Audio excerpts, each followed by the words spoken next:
नमस्कार। शेयर बाजार कभी ऊपर कभी नीचे देखकर लगता होगा आखिर ये हो क्यों रहा है। ज्यादातर इसका जवाब ना देश की इकोनॉमी में छिपा होता है।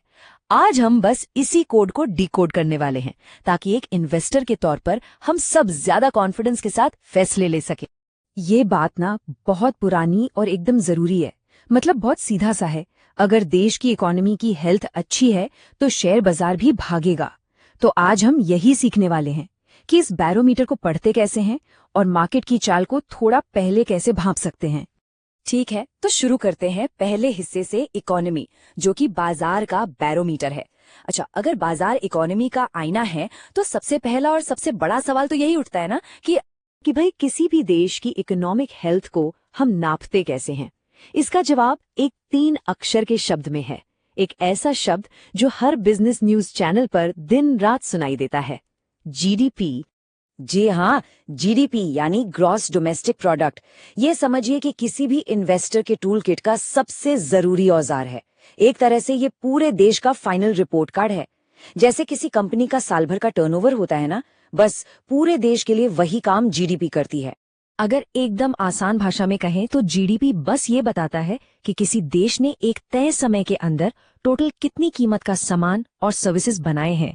ये इकोनॉमी का साइज और उसकी हेल्थ नापने का सबसे बड़ा, सबसे सीधा पैमाना है। पर सवाल ये है कि ये जीडीपी बनता कैसे है। और यहाँ एक बहुत ही दिलचस्प बात है। इसका सबसे बड़ा हिस्सा, करीब करीब 55 से 60% हम और आप जैसे आम लोगों के खर्च से आता है। इसी को कहते हैं प्राइवेट कंजम्पशन। और सच कहूं तो यही इंडियन इकोनॉमी का असली इंजन है। जब हम खर्च करते हैं तो इकोनॉमी भागती है। अच्छा, ये आइडिया थोड़ा कॉम्प्लेक्स लग सकता है, तो इसको आसान बनाने के लिए एक बिस्किट का एग्जाम्पल लेते हैं। इससे एकदम क्लियर हो जाएगा कि कैसे हर स्टेज पर वैल्यू जुड़ती है। देखिए, किसान से आटा, मिल, फिर बिस्किट कंपनी तक, हर कोई थोड़ी थोड़ी वैल्यू ऐड कर रहा है। और जीडीपी में सिर्फ फाइनल प्रोडक्ट की वैल्यू गिनी जाती है ताकि डबल काउंटिंग ना हो। लेकिन रुकिए, जीडीपी में एक छोटा सा पेंच है। सोचिए, क्या ग्रोथ सिर्फ इसलिए ज्यादा दिख रही है क्योंकि चीजें महंगी हो गई, मतलब महंगाई बढ़ गई? बस यहीं पर काम आता है रियल जीडीपी। ये महंगाई का असर हटा देता है और हमें ग्रोथ की असली पिक्चर दिखाता है। तो याद रखिए, एक इन्वेस्टर के तौर पर नजर हमेशा रियल जीडीपी पर ही होनी चाहिए।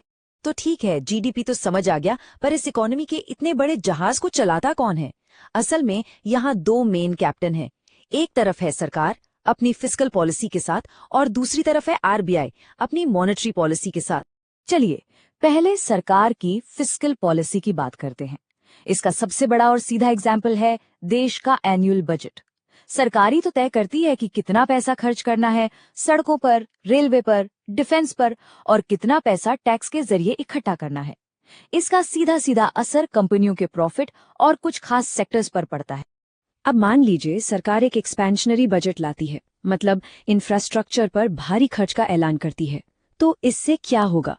इससे जुड़े सेक्टर्स जैसे कि सीमेंट, स्टील, बैंकिंग, इनमें डायरेक्ट इन्वेस्टमेंट के मौके बन जाते हैं। अब आते हैं हमारे दूसरे कैप्टन पर, यानी आरबीआई और उसकी मॉनेटरी पॉलिसी पर। आरबीआई का काम आप समझिए एक बहुत ही मुश्किल बैलेंसिंग एक्ट जैसा है। एक तरफ तो उसे महंगाई को काबू में रखना है और दूसरी तरफ ये भी पक्का करना है कि ग्रोथ की रफ्तार धीमी ना पड़ जाए। और इसका बाजार से डायरेक्ट कनेक्शन है। जब आरबीआई इंटरेस्ट रेट्स कम करता है तो कंपनियों और लोगों के लिए लोन लेना सस्ता हो जाता है। और जो लोग फिक्स डिपॉजिट में पैसा रखते हैं वो बेहतर रिटर्न की तलाश में अपना पैसा शेयर बाजार में लगाना शुरू कर देते हैं। तो अगर हम इन दोनों को साथ में देखें तो मेन फर्क क्या है? देखिए, सरकार की फिस्कल पॉलिसी का फोकस होता है ग्रोथ और रोजगार पर, और इसका असर दिखने में थोड़ा टाइम लगता है। वहीं दूसरी तरफ आरबीआई की मॉनेटरी पॉलिसी का पहला काम है महंगाई को कंट्रोल करना, और इंटरेस्ट रेट्स में छोटे से बदलाव का असर भी बाजार पर बहुत तेजी से दिखता है। चलिए अब बात करते हैं इकोनॉमी के डैशबोर्ड पर लगी कुछ वार्निंग लाइट्स की। ये 2 ऐसे नंबर्स हैं जिन पर हर इन्वेस्टर की पैनी नजर होनी चाहिए, क्योंकि ये आने वाले खतरे का सिग्नल दे सकते हैं। इनमें पहला है फिस्कल डेफिसिट, यानी राजकोषीय घाटा।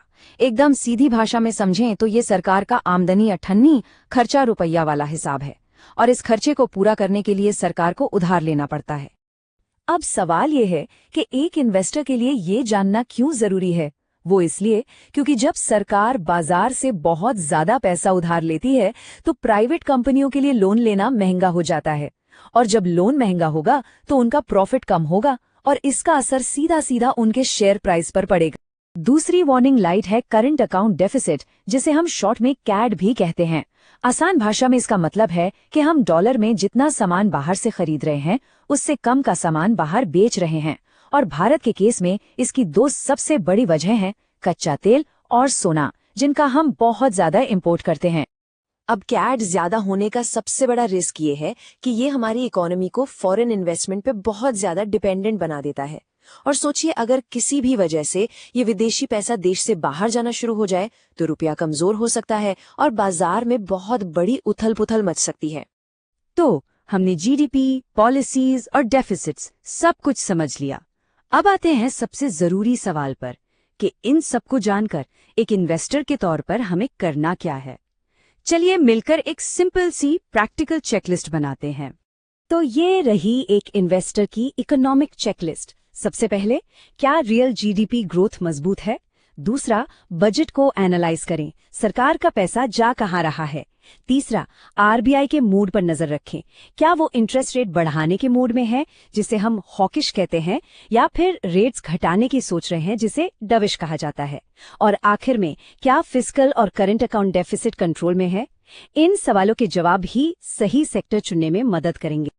और आखिर में एक बात हमेशा याद रखनी है, इन सारे इकोनॉमिक फंडामेंटल्स को समझने का असली मतलब है बाजार के बड़े ट्रेंड को पकड़ना। और कहते हैं ना, जो इन्वेस्टर ट्रेंड के साथ चलता है वो अक्सर फायदे में ही रहता है। तो अब एक सवाल सबके लिए, इन सारी टूल्स को जानने के बाद जब अगली बार कोई इन्वेस्टमेंट का फैसला लेना होगा तो सबसे पहले किस इकोनॉमिक इंडिकेटर को चेक करेंगे? क्या वो जीडीपी ग्रोथ होगी या फिर आरबीआई के अगले मूव का इंतजार होगा? इस पर जरूर सोचिएगा, क्योंकि एक इन्फॉर्म्ड इन्वेस्टर ही एक सक्सेसफुल इन्वेस्टर बनता है, और सीखने का ये सफर ऐसे ही